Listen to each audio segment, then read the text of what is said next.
Okay, recording. Microphone checker 1 2. Microphone checker 1 2. Chicka chicka chicka. This is exactly why this is a uh, political channel, because I can't DJ for shit. But anyways, do numbers matter? Now, if you've clicked in this video and confused it with does size matter, I'm very sorry to say this to you, but you are on the wrong side of YouTube or whatever platform you're watching this on. So, yeah, philosophical debate today. Does size matter? Well, in an economic sense, yes, as you have many taxpayers to keep things stable. However, in a military sense, does population matter? I'm gonna say no, because with the nuclear bomb now invented, population is no longer effective. Fair enough, having over 10 million civilians with 2 million troops, that's 12 million people, may have been effective during the good old sword fights, but back in the past, but like with the colonization of North America, the native Indians were far outnumbered by the new European settlers. But because the Europeans simply had steel swords and gunpowder muskets, while the masses of redskins were still using blunt wooden clubs as weapons, it was fairly obvious who won in the end, despite smallpox. But keeping that an example of 12 million people, it now no longer matters, because if that 12 million all happen to be in the same spot like the main city, all it will take is one nuclear strike to wipe them all out anyway. So it's not really numbers but land masses that's important. And although nukes are huge bombs and can wipe out entire cities, they're over exaggerated in the sense that they can wipe out complete countries, maybe European countries, but one nuke isn't going to finish the entire landmass of the USA, China, or Russia. It may take even more than 20 to achieve that, and 20 nukes in one sure will spark a red alarm from the radar, so it will be merely impossible. Instead, take that 12 million and scatter them all over, so one strike still will not destroy the civilization. Not only numbers, but all the infrastructure too. If nukes are not involved, but instead airstrikes, that will take months to destroy a country, and an insurgency would quickly form.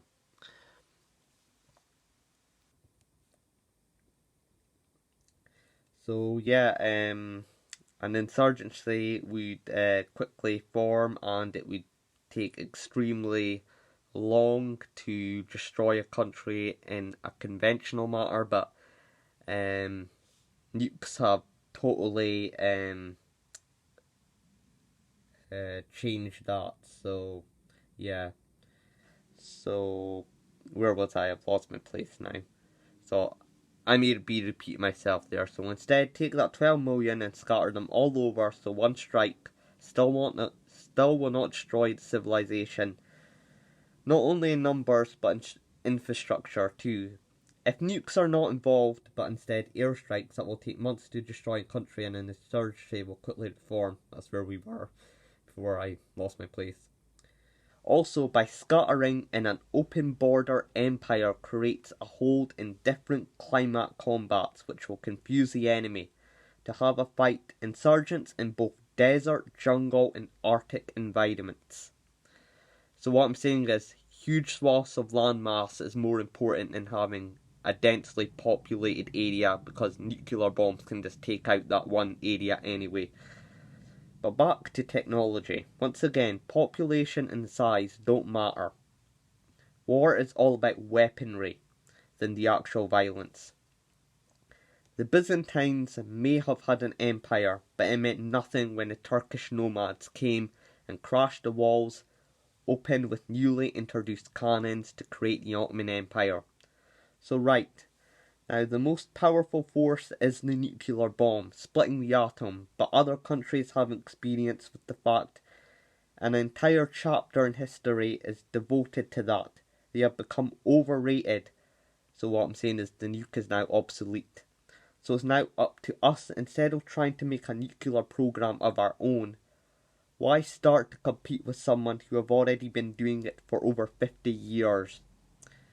Instead, like the Ottomans, we have to introduce a totally and completely revolutionary weapon to end the nuclear age and open us up to something new.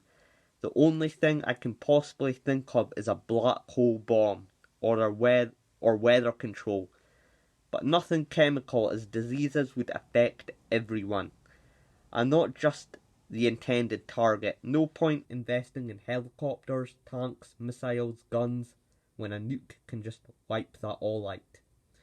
It's no longer hard where we need to invest in but something completely new to the checkerboard. The whole point in war is to have a better weapon than your enemy. If you fight with a tank and another person with another tank, they may be a winner, but in reality both sides take blows and end up losing equally in the long run. Every war has its casualty.